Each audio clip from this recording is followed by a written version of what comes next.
You're watching Canadian Muslim News on Muslim Network TV from Toronto, Ontario. I'm Samia Sayed. Welcome to the show.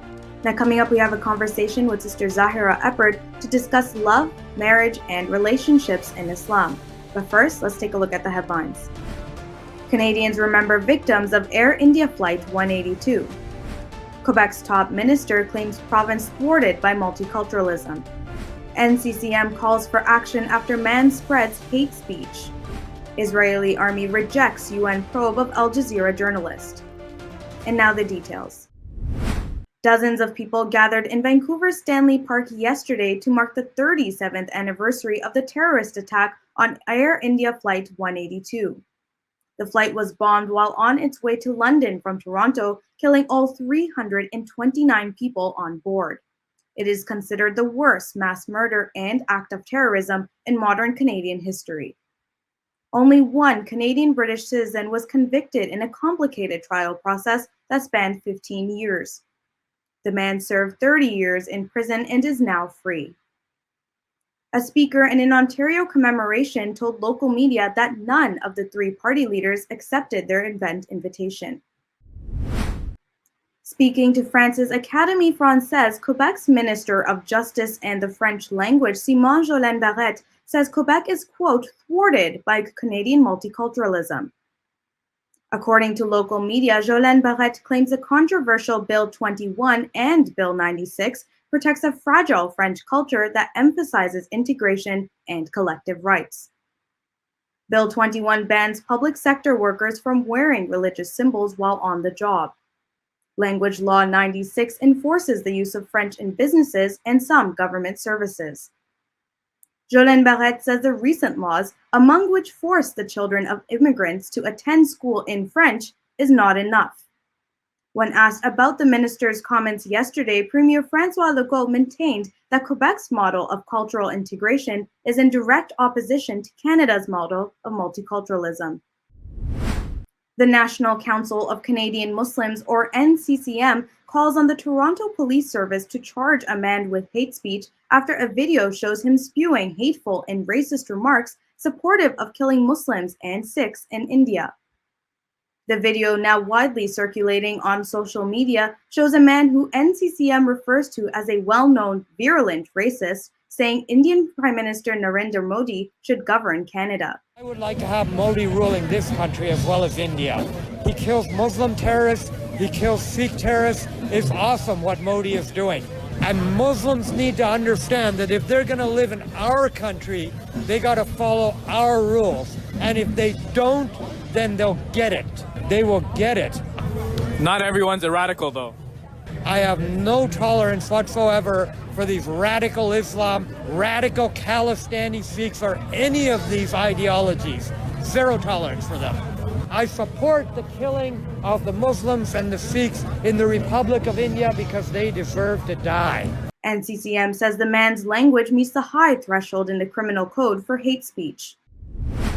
Israel has rejected a UN probe that blamed it for killing Palestinian journalist Shireen Abu Akleh, claiming it was biased.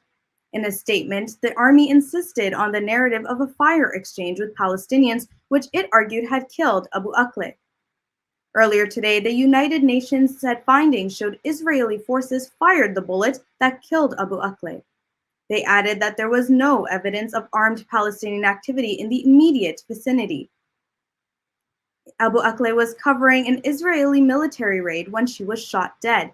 Palestinian officials and her employer, Al Jazeera, say Israeli forces killed her. That's it for the news. Our next guest is a regular on our show and is bringing forward a very important topic. Sister Zahirah Eppard is a guest contributor with MuslimMatters.org and the Director of Religious Education with Sound Vision Foundation. She is here to speak to us about marriage, love, and relationships in Islam, a topic that is always discussed and yet ever mysterious. Welcome to the show, Sister Zahirah. It's a pleasure to have you join us today. Nice to be with you too. Sister Zahirah, you are joining us regarding the latest issue of Muslim Home, Nurturing the Next Generation. What are some of the key articles featured in this weekly issue?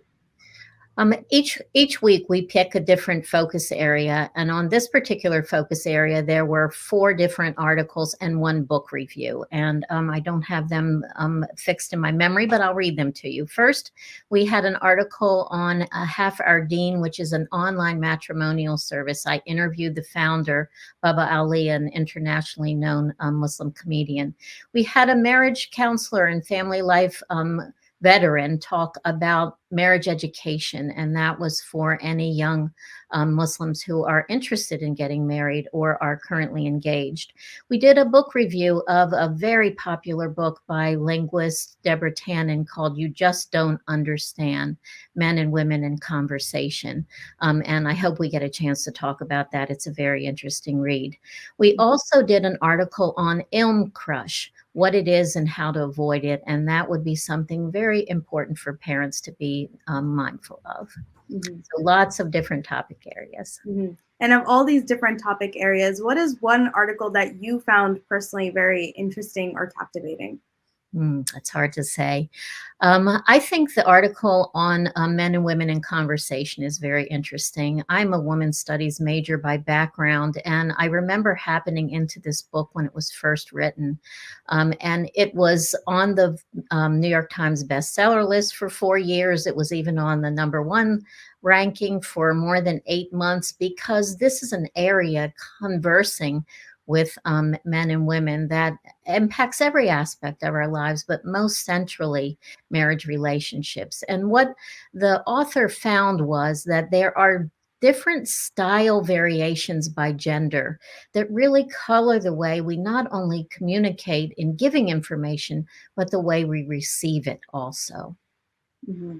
Now, I will get some more details on that later on, but I want to ask, what brought on this week's topic of love, marriage, and relationships?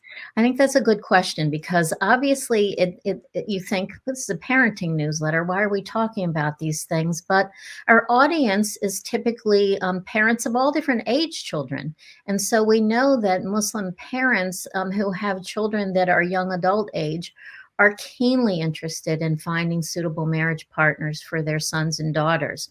So this was written for them, but also we know that with a divorce rate that's fairly high in the Muslim population, there are parents who are single themselves that might need to have some insights and resources if they're looking for suitable partners themselves. Mm-hmm. Now, you briefly told us some points from Deborah Tannen's book. Do you mind being a little bit more specific about some of those communication points that she mentioned? So I think one of the things that's interesting is that when men talk, they typically are very serious in conversation, while women talk very incessantly sometimes and just gather information. When men talk and are in conversation, they're usually focused on status building, like what is my status in relation to the person I'm talking to? How can this conversation elevate my status, or how can it intimidate my status? Women, on the other hand, are seeking understanding. So we tend to ask lots of questions just to gain information. That information isn't about judging, but just as a means of conversing. But the two are not on the same page. And so if you, in working to converse with your marriage partner, are just making small talk, but those questions that you're asking seem to be questions that your partner, your husband may not understand why you're asking, then instead of just the conversation just being open and honest, there's a caution about how to share information. And I think that is very interesting. Mm-hmm. The way the book is written too, it provides tons of examples of conversation, just doesn't give esoteric points. Mm-hmm. Deborah Tannen is a sociolinguist, so she's very interested in conversation generally. And that's regarding communication and linguistics. But there was also another article on ilm crushes, or as it's quoted, celebrity crushes. Right. Can you give us some more details on that? So I've had some of my colleagues even tell me that they were very interested in this article because they didn't know that this phenomenon exists. We have lots of young people, young adults who are engaged in classes, taking classes of all different kinds. And we have a number of different scholars or knowledgeable teachers in the United States and Canada and abroad that do a ton of work online. And so when we talk about, being interested in finding a marriage partner and looking for a partner that is connected with religion, it's very natural for some young people to be infatuated and have what we call crushes on celebrities. These are men that are knowledgeable. Some of them are very handsome and nice looking. They seem to be everywhere in terms of the airwaves.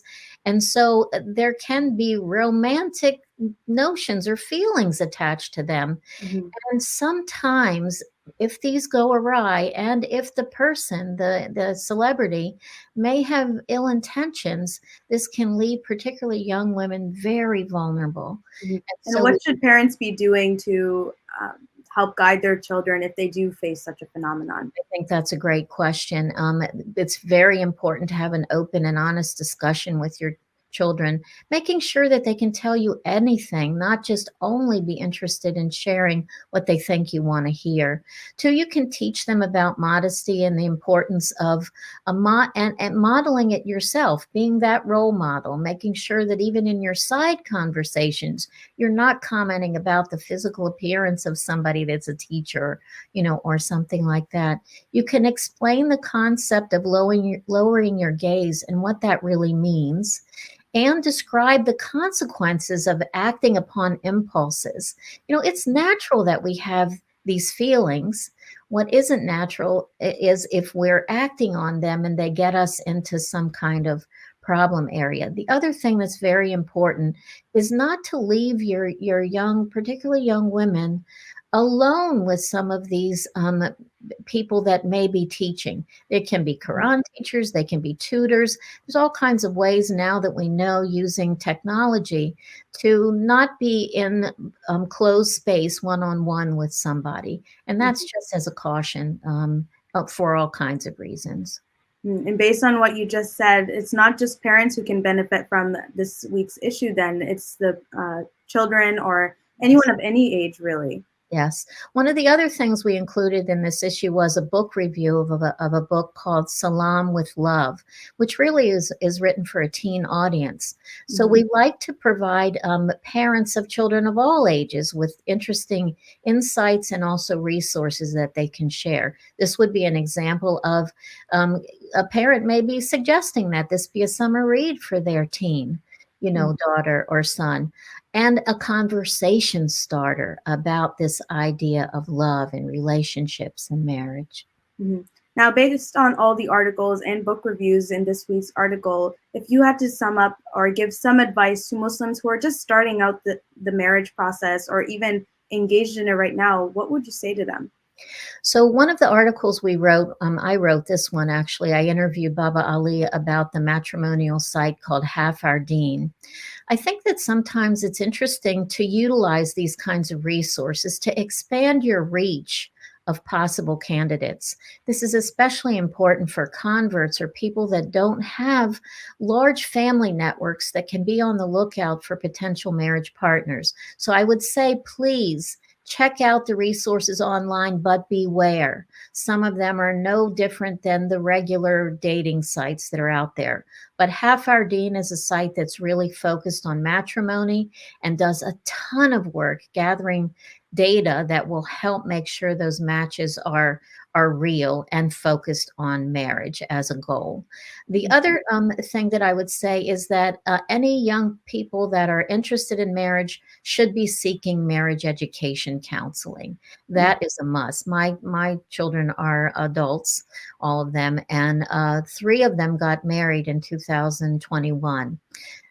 Marriage education counseling, some kind of premarital work is always really helpful in identifying areas that are potential red flags, or at least raising issues that allow the couple to work on a discussion that may not come up just organically.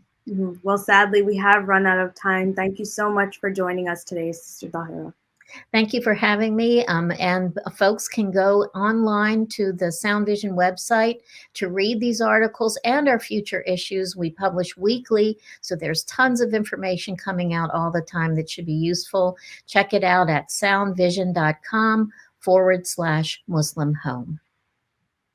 You are watching Canadian Muslim News on Muslim Network TV. That's it from our Toronto studios tonight. Make sure to like, share, and subscribe to our channel for more Canadian Muslim content.